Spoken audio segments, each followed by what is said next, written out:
Buen día. Continuamos con el laboratorio de diseño estructural. En esta práctica realizaremos el análisis sísmico de nuestra estructura. Para ello tomaremos como base lo indicado en la norma GIS-NS en la parte 2 y en la parte 3. Colocaremos el coeficiente de carga sísmico aplicable para esta estructura y analizaremos las condiciones de deriva, al igual que las condiciones de irregularidad. Primero, entonces, para poder determinar el coeficiente sísmico, explicaremos un poco qué significa el sismo para este tipo de estructuras.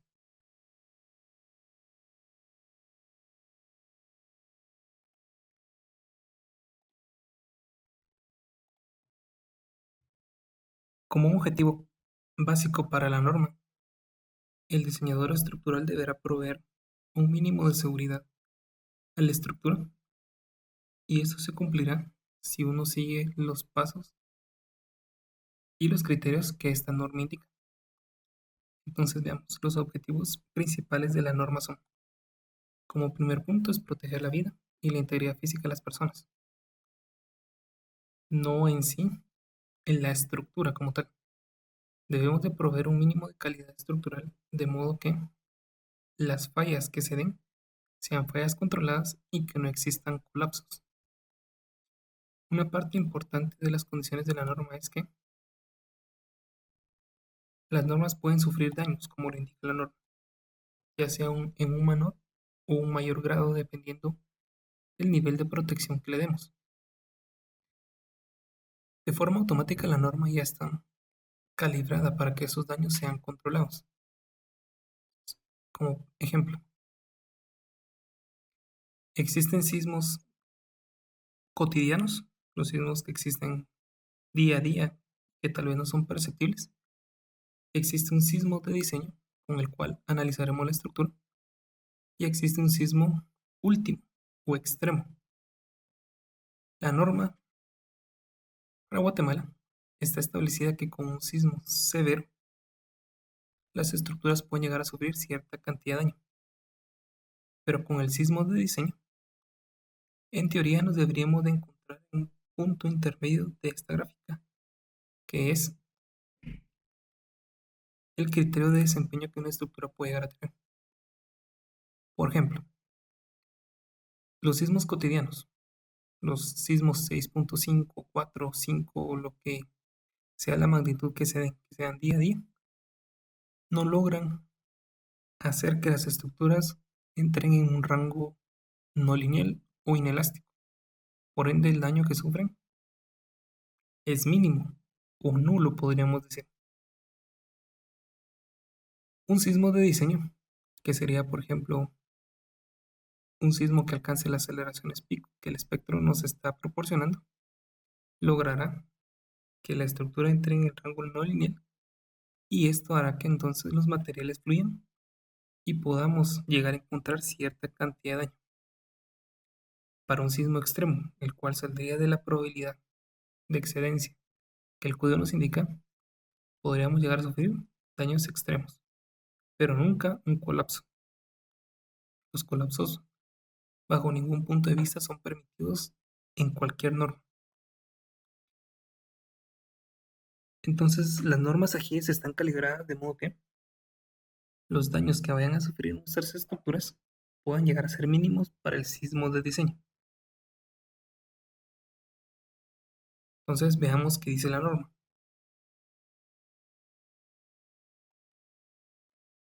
Los aspectos sísmicos que debemos determinar para nuestra estructura van a depender del punto geográfico en donde ésta vaya a estar. Para nuestro caso vamos a pensar que va a estar nuestra estructura en San Marcos. Bajo esa condición, la norma de un procedimiento que, determinando la localización, podemos llegar a encontrar las condiciones sísmicas del lugar según el mapa de aceleraciones que tiene aquí.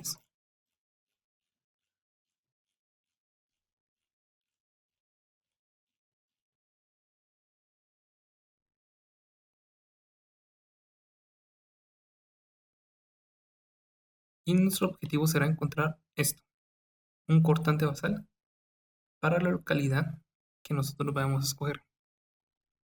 Entonces, todo va a partir de esto, una localización. Esta es la zona de zonificación o el mapa de zonificación sísmica para Guatemala, el cual fue determinado a partir del estudio de RESIS 2 y en él se marcan las aceleraciones de onda corta y las aceleraciones de onda larga. Serían estos dos parámetros que tenemos acá. Entonces, para Petén, por ejemplo, que es el ejemplo típico que colocan como una zona con baja condición sísmica, las aceleraciones de onda corta y larga rondan el punto 5 del valor de la gravedad y un punto 20 del valor de la gravedad. Pero, por ejemplo, la zona de subducción o el área en donde la zona de subducción es cercana, las aceleraciones de onda corta rondan el 1.65 G y onda larga 1.65 G y onda corta 0.60 G. Todo esto es para un sismo con una probabilidad de excedencia del 2% en 50 años. Y todas estas aceleraciones medidas en un basamento rocoso, es decir, a nivel de la roca. Con esta información geográfica, con las condiciones que el código nos da, nuestro objetivo entonces es construir un espectro de respuesta que nos permita determinar la aceleración a la cual está sometida nuestra estructura. Entonces, por ejemplo, si nosotros escogemos el departamento de San Marcos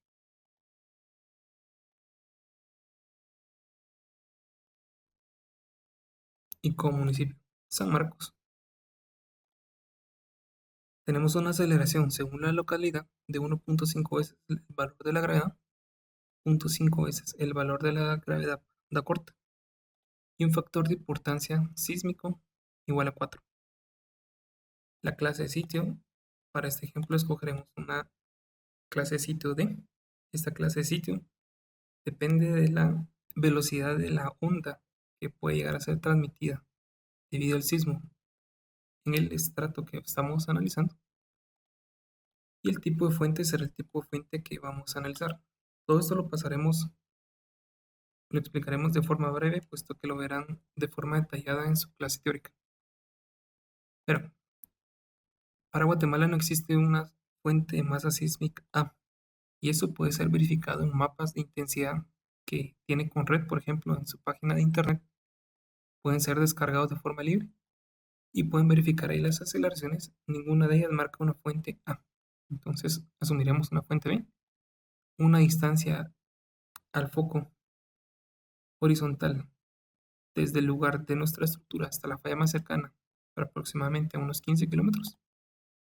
Y el tipo de sismo, tenemos una condición ordinaria, severa, extrema o mínima. El que nosotros escojamos cualquiera de ellas está ya limitando esto. Si, por ejemplo, yo escojo un sismo ordinario, estoy indicándole de forma automática a la estructura que va a poder sufrir un mayor daño en comparación a un sismo extremo, por ejemplo. Y eso es debido al desempeño que va a tener que tener la estructura. La forma de escoger esto también va en función de lo que dice AGIES. AGIES tiene parámetros en los cuales nos indica dónde tenemos que clasificar esa estructura. Por ejemplo,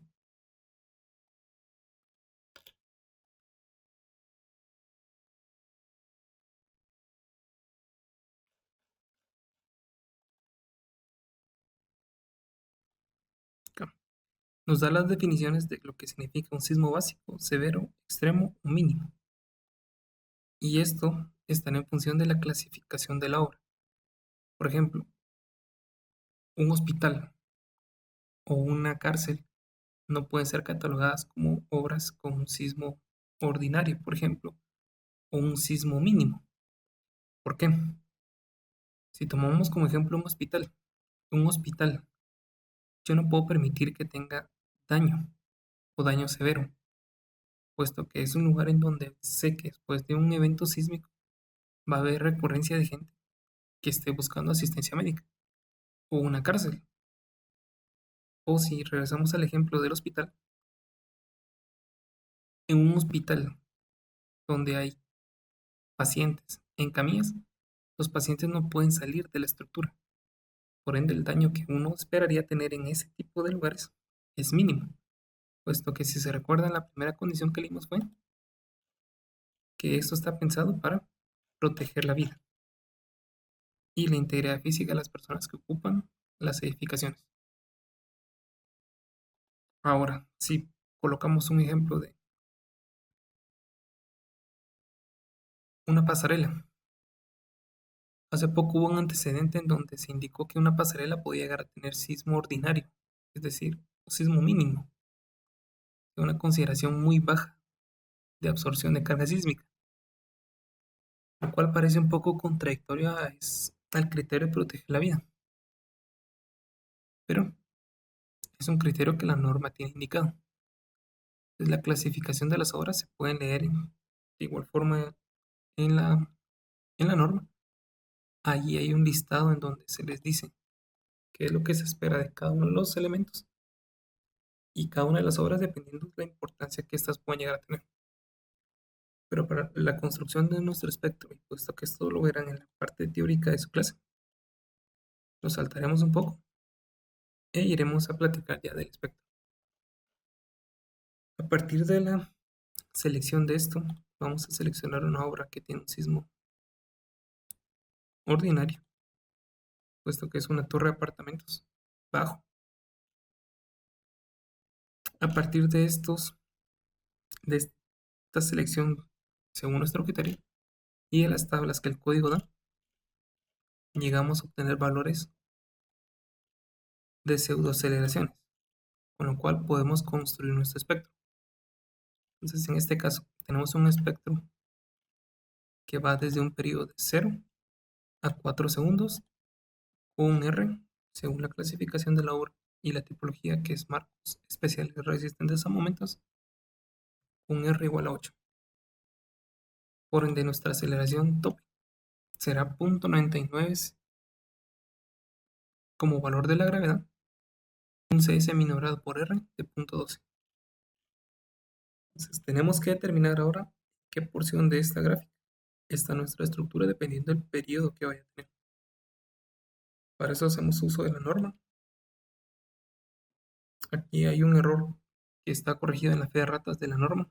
Aquí debería decir un sistema de clasificación estructural E2.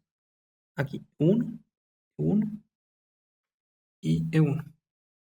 Entonces, por ejemplo, vamos a suponer que nuestra estructura no tiene fachadas rígidas, sino que tiene fachadas livianas. Por ende, la opción B, un KT de 0.047 y un X de 0.9.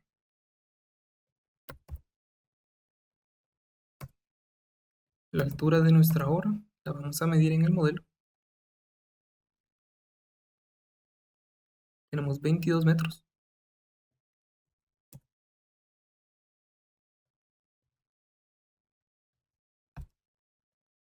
Y la norma nos indica que el periodo que vamos a tomar es una comparación del periodo empírico contra un periodo máximo que es 1.4 veces el periodo empírico.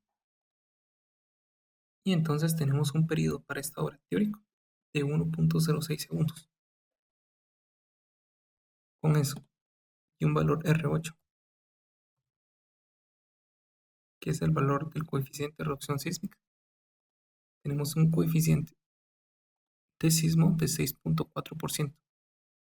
Siempre hay que hacer la verificación del sismo mínimo, que para este caso los sismos mínimos rondan entre un valor de 3.4 y 4.4%.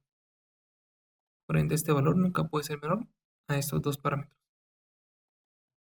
Esto que acá es para el análisis dinámico, no entraremos a hablar de eso. Pero en este caso entonces, el 6.4 será el valor a tomar en cuenta para el coeficiente sismo. Entonces, ustedes recordarán que es un sismo o que es un cortante basal. Cortante basal era igual a C por W. Cuando ustedes hacen la analogía de esta ecuación podríamos compararla con esto.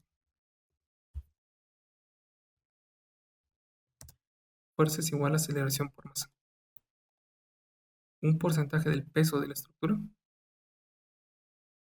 afectado por el coeficiente de aceleración nos dará una fuerza que vamos a distribuir dentro de nuestro edificio. Entonces noten algo. Esta es la aceleración del sismo de diseño. Sin embargo, nosotros estamos diseñando con esto. ¿Cómo es que la ingeniería se atreve entonces a poder utilizar un parámetro tan bajo de absorción de energía para la estructura? La respuesta es esto. El coeficiente de reducción sísmica tiene tres componentes y todas ellas son en base a sobre resistencias que tiene la estructura. Por ejemplo, la estructura cuando comienza a absorber carga sísmica se va a deformar. De esa deformación se generarán fisuras que permitirán una disipación de energía. Esa disipación de energía, junto con la calidad de los materiales, junto con factores de regularidad, nos darán entonces la certeza que tenemos que la estructura va a tener un buen comportamiento. Por ejemplo, el factor de reducción sísmica para mampostería es 4. Eso nos indicaría que vamos a absorber mucha más carga sísmica en un elemento mampuesto que un elemento de marcos de concreto. Y eso es por la rigidez que tiene la estructura. En este caso, un valor R8 me está indicando que la estructura es algo flexible, que se va a poder deformar bastante. Y por ende la disipación de energía debería ser mayor. Aunque, si existe una mayor deformación, entenderíamos entonces que podría llegar a haber un mayor daño. Entonces, con este valor de 6.4% vamos a colocar nuestro factor de carga sísmica dentro del programa. Generamos un caso de carga.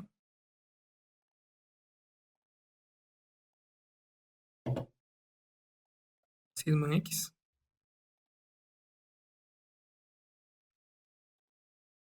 Una carga tipo sísmica.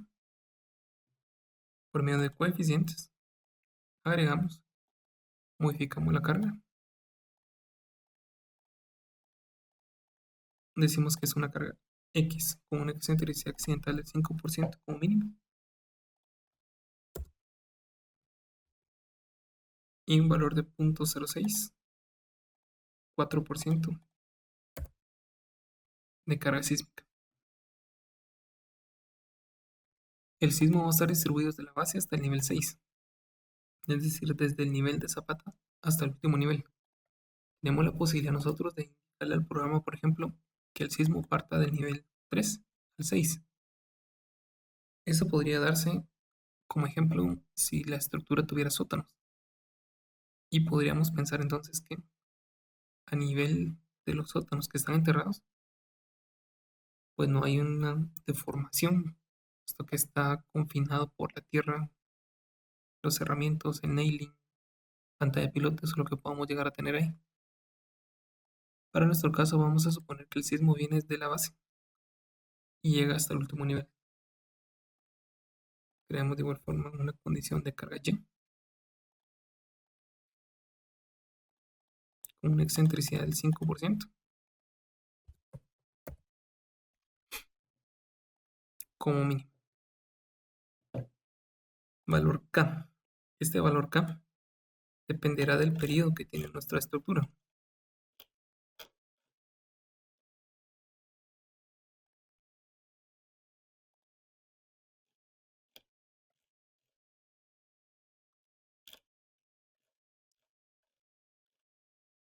Por ejemplo, si el periodo de nuestra estructura es menor a 0.5 segundos, K es 1. Si el periodo es mayor a 0.5 segundos, pero menor a 2.5 segundos, el valor K es 0.75 más 0.5 del periodo analizado. En este caso, según la respuesta de nuestro espectro, tenemos un periodo de 1.063 segundos. Por ende, el valor K sería el periodo por 0,5 más 0,75.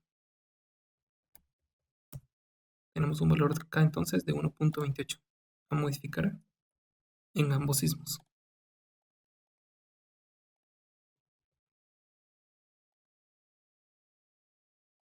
Con eso entonces está la primera parte de nuestra ecuación, que sería el valor C. El valor W es un porcentaje de la masa sísmica.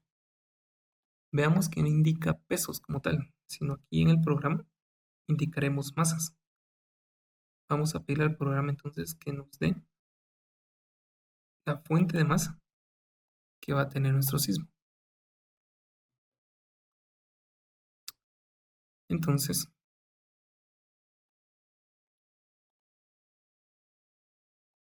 vamos a indicarle que tenemos una carga viva con un porcentaje, por ejemplo, del 10%, y que tome el peso específico de los elementos, que sería la estructura. O podemos indicarle que tome la carga muerta, que incluye la sobrecarga, al 100%. Cualquiera de los dos procedimientos debería dar el mismo valor. ¿Por qué colocamos un valor tan bajo de carga viva? Todo en función, o bueno, esa selección va en función de inercias. A la hora de un terremoto, la carga viva no es parte de la estructura, no se mueve junto con ella. Por ende, no hay un aporte de rigidez ni de inercia de las personas hacia la estructura como tal. Por eso podemos tomar un valor tan bajo de carga viva, puesto que nosotros como personas no vamos a aportar nada durante el evento sísmico a la estructura. Con eso entonces tenemos generado el valor del coeficiente de peso, o masa en este caso, y el valor del coeficiente de aceleración. Vamos a correr el modelo, vamos a ver qué nos indica en términos de la deriva sísmica y verificaremos entonces cómo determinar los centros de masa y los centros de rigidez de la estructura. Vamos a correr el modelo desde el menú Analyze. Habilitamos esta ventana solamente para indicarle que calcule los centros de rigidez de la estructura. Decimos que corre la estructura. Esa es como una primera prueba.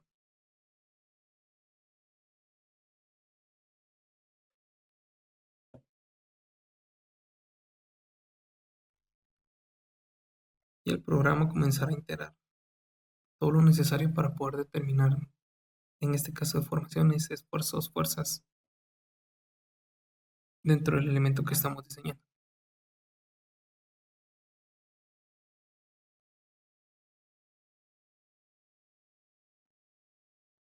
Terminé el modelo de realizar la operatoria. Y lo primero que nos muestra entonces es una información debido a carga muerta en unidad de milímetros para toda la estructura. Si vemos datos interesantes por peso propio más sobrecarga, la losa al centro se está deformando 4 milímetros. Analizaremos esas condiciones de servicio más adelante. Nos interesa por el momento ver deriva. La deriva sísmica, si es que no tienen claro qué significa, es una representación gráfica de la deformación entre pisos de los elementos. Y en inglés se conoce como drift. Vamos a seleccionar un drift para el sismo en X. Esta línea azul nos muestra la tendencia de deformaciones desde la base hasta el nivel 6, en donde nos indica que el edificio actualmente se está deformando en una deriva sísmica igual a 0.001558 y en Y 0.001448. Nuestro valor límite de deriva es 0.003636 y ese valor de igual forma lo obtenemos de la norma. Buscamos el capítulo de derivas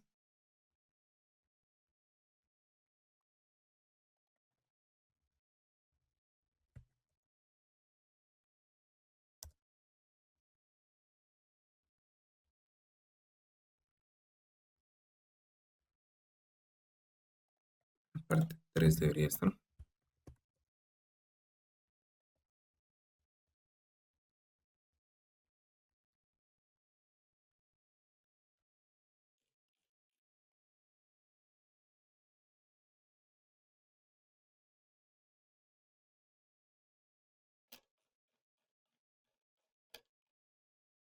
Listo. Según el código, o según la norma en este caso, nuestra estructura tiene derecho a moverse, puesto que es una obra ordinaria. Una edificación general, puesto que no es mampostería y no tiene una altura permitida por elevador de un 2% de la altura. Entonces, ¿qué nos indica la norma? La deriva entre pisos va a estar en función de un coeficiente CD y de la deriva última, que la deriva última sería 0.02%. Perdón, 0.02, que sería este coeficiente que vemos acá. El coeficiente CD, que es el coeficiente de deformación para un marco especial de concreto reforzado, es igual a 5.5. Entonces, ve, 0.02% que es la deriva máxima dividido 5.5. El valor límite de deformación por deriva en mi estructura es 0.003636. Esto es lo que yo debo comparar con lo que la gráfica me da. Por ende, en este caso puedo saber que la estructura se encuentra bien en términos de deriva. Si yo diseño la estructura, hago planos y nunca chequeo de deriva, y después de haber terminado todo el trabajo, verifico y veo que la estructura no chequea derivas, automáticamente se descarta todo el trabajo hecho, puesto que ese es uno de los primeros pasos que hay que realizar, ya que esta deformación marcará esto. Entre mayor deformación, mayor fluencia, por ende mayor daño. Entonces el límite de deriva es algo que marca en qué condición nos vamos a encontrar en esta gráfica. ¿Cómo controlo deriva? Si en dado caso la estructura no hubiera sido satisfactoria para este caso. Con rigidez. Entonces tengo dos opciones. Aumento tamaño de columna. Coloco elementos que me permitan tener mayor rigidez. Por ejemplo, si guardo este valor, 0.0014 en Y, y coloco unos muros de concreto en el eje Y de nuestra estructura sobre el eje A,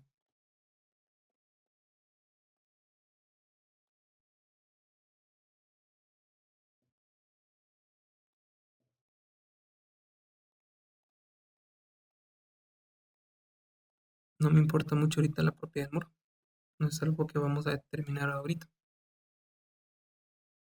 Y luego en la elevación F, de forma simétrica, otro muro. Le asigno shell a esos elementos.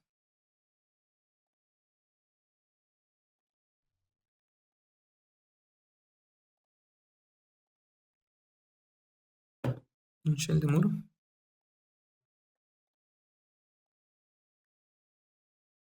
Y corro nuevamente. Ahora tengo un elemento mucho más rígido en esa dirección. Por ende, esperaría que este punto 0014 disminuya sustancialmente,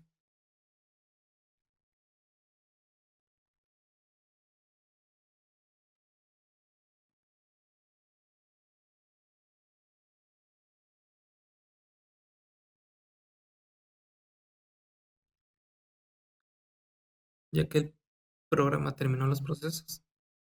Realizo una verificación nueva de esa deriva en esa dirección.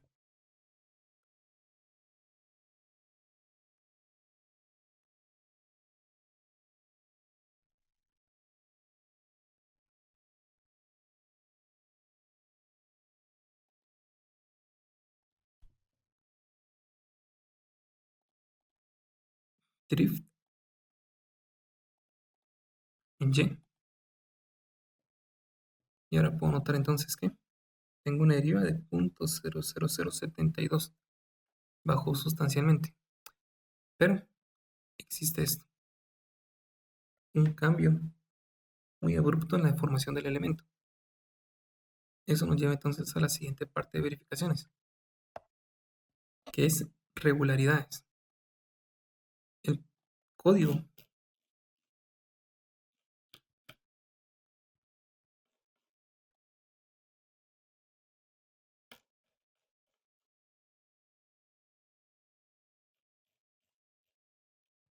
tiene parámetros que tenemos que cumplir en términos de la regularidad de la estructura.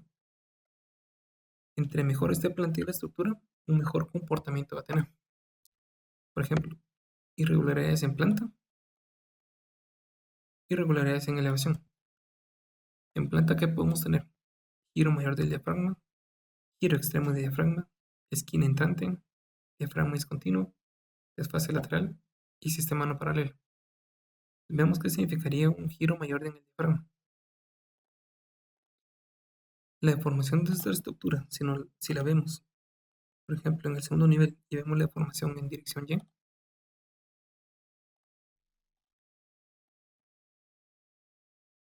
es bastante uniforme. Se está deformando en esta esquina 1.04 y en esta esquina 1.23. Es bastante uniforme. Pero, por ejemplo, ¿qué pasaría si en dado caso, al tomar la decisión de colocar los muros, los colocara de forma asimétrica? Entonces, si voy a la elevación F, por ejemplo, donde teníamos muros anteriormente, y elimino estos muros, corro nuevamente el modelo, puedo ver que la rigidez no está balanceada. Tengo mucha rigidez en un lado de la estructura, cero en otra. Si hablamos de rigidez dada por muros, puesto que sabemos que los marcos sí proveen rigidez, pero no tanta para poder competir contra el muro. Entonces voy a ver la deformación nuevamente en el nivel número 2.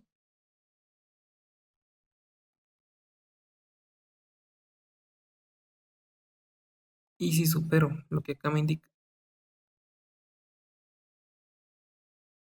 si tengo una deriva mayor de 1.5 veces, una deformación mayor a 1.5 veces en dos extremos medios, tengo un giro mayor en el diafragma.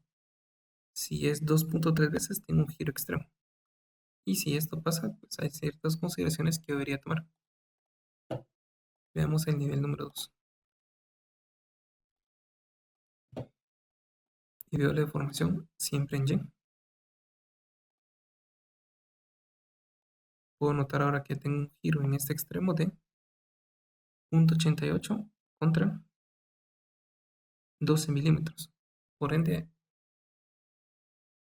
es fácil ver que en este caso tenemos una condición de giro extremo, una esquina entrante.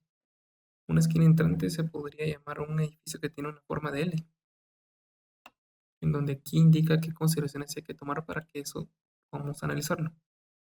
Un diafragma discontinuo sería perder 50% del área de la losa en un solo piso. Por ejemplo, si aquí tuviéramos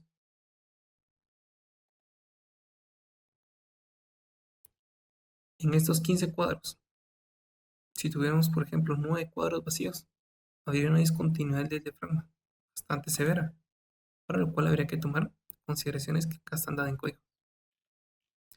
Si vamos a las irregularidades en elevación, tenemos una condición de piso suave, extremo, masa irregular vertical, geometría irregular escalonada, discontinuidad de plano vertical, piso débil y piso débil extremo.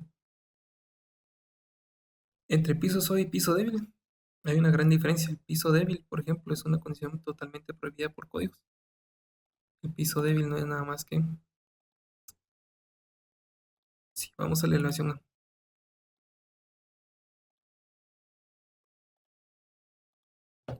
por alguna razón nosotros tuviéramos una condición de esta forma en el edificio, el piso suave o piso débil no es más que una concentración de masa que no puede llegar a ser controlada por la poca rigidez que dan estos marcos. Entonces, ¿qué pasaría a la hora de un evento sísmico si esto llegara a construirse. La absorción de carga debido a esto por la rigidez que va a tener va a ser muy grande. Por ende, descabezarían o fallarían a corte los nudos de estas columnas. Pueden ver archivos fotográficos en internet de pisos suaves o pisos débiles que han fallado durante terremotos. Es una condición que se sigue dando hoy en día incluso y se da por un cambio de rigidez abrupto.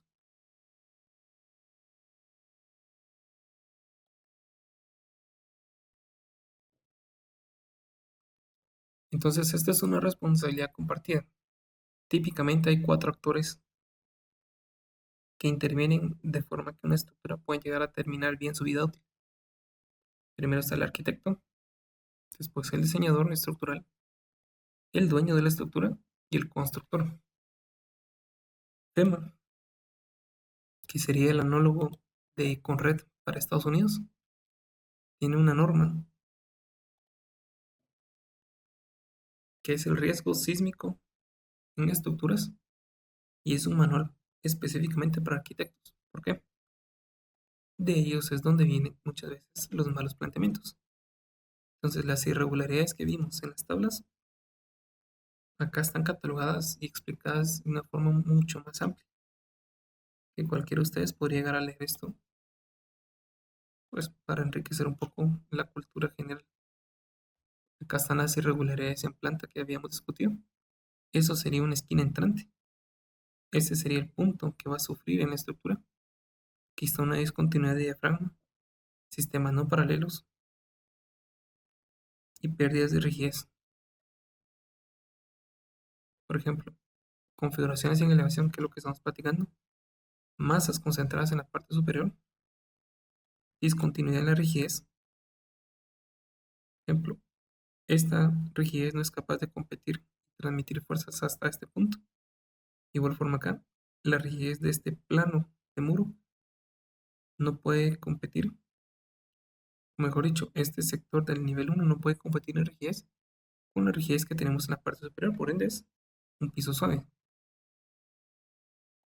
Y este código es una buena elección para poder leer y entender qué significa mucho de lo que está contenido en el código. Acá hablan de los drift, discontinuidades, ejemplos. Este es un buen manual para poder leer. Estas son fallas debido a peso débil. Aquí está la falla corte en el nudo de las columnas. ¿Se dan cuenta? Este es un caso real. Este era un hospital en donde los muros, por alguna razón, no bajaron hasta nivel de piso. Por ende, el corte que fue absorbido por las columnas no pudo competir debido a la rigidez de los muros. Si vemos, por ejemplo, nuestro modelo, deformamos en dirección Y, podemos ver que este punto se está deformando en Y 4 milímetros y luego 6 milímetros. Entonces la deformación acá es tan poca por la rigidez que tiene el elemento versus el cortante que va a tener que absorber esta columna. Si miro, por ejemplo, cortante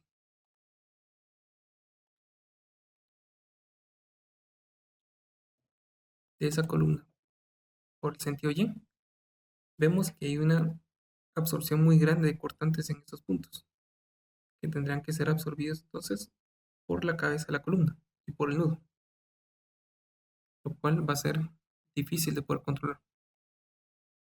Entonces, eso es una condición que está prohibida por código, totalmente. Voy a eliminar los muros, puesto que no es parte de este modelo.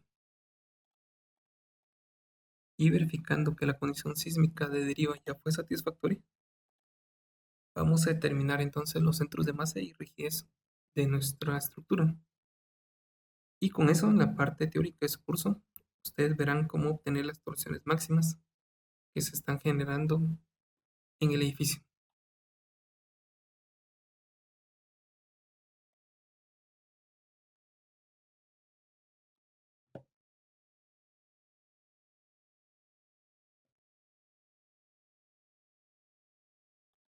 Terminó el programa de realizar los cálculos y ahora le vamos a pedir entonces la información de centroides, de masa y de rigidez.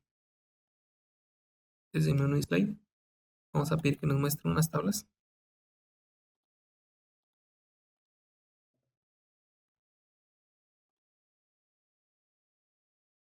Podemos pedirle las derivas en tablas, por ejemplo.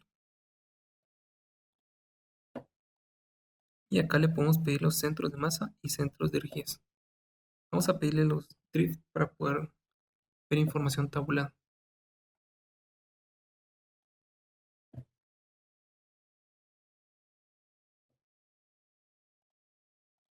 Por ejemplo, el drift para el sismo X, por ejemplo, en el nivel 1, 2, 3, 4, 5, 6, tenemos estos drift tabulados. Esto fácilmente lo podemos exportar a Excel en la versión comprada o simplemente copiarlos y lo podemos tabular en Excel y hacer una gráfica de igual forma como el programa nos la presenta. Ahora veamos centros de masa y centros de rigidez. El centro de masa en coordenada tenemos en una coordenada X 15 metros y en una coordenada Y va variando desde 14,38, 14,30, perdón, 10,38, 10,39 hasta 10,45. Y el centro de rigidez, en este caso está coincidiendo en X, pero no en Y. Aquí ustedes pueden entonces calcular la excentricidad que está siendo generada dentro de la estructura y determinar de forma aproximada entonces la torsión que le van a generar extra si estuvieran haciendo un análisis manual a las columnas, cosa que el programa está haciendo ahora de forma automática. Pero esto, por ejemplo, va a ser parte de una tarea que van a tener que realizar. Hacer un edificio un poco más simple, calcular el cortante a mano, es decir, integrar pesos, calcular el coeficiente sísmico y distribuir los cortantes por nivel. Esta información les va a servir entonces para calcular cortantes extras por torsión en las columnas. Si vemos ahora, por ejemplo, cuál es el valor del cortante basal para esta estructura,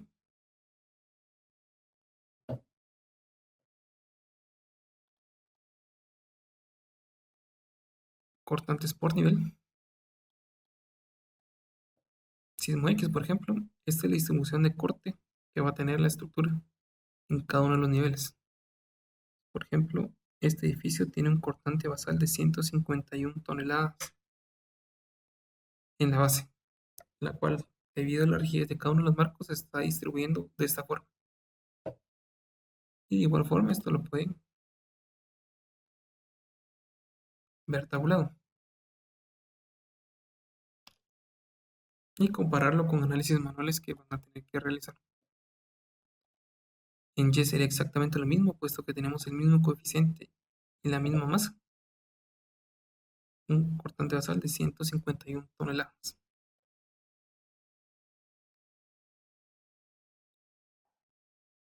Entonces, si ven, la estructura tiene un coeficiente sísmico, ya tiene cargas, ya tiene geometría, podemos entrar ya a hablar de diseños de elementos, que será la próxima práctica, y con ello determinar si podemos optimizar algo la estructura, que sería un trabajo, ya un reproceso que tendríamos que hacer, puesto que vimos que la deriva está un poco sobrada, a lo cual nos indica que podemos bajar tal esperalte de viga o algún tamaño de columna, o simplemente realizaremos el diseño ya con esos elementos.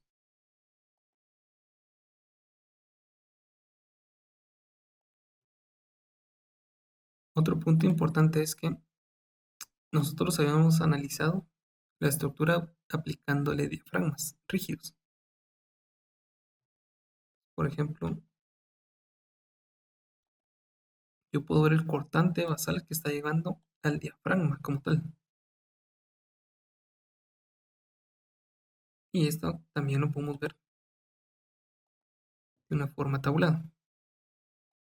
Ese es el cortante que le está llegando a cada punto del diafragma en nuestra estructura. Entonces estamos listos para comenzar a diseñar.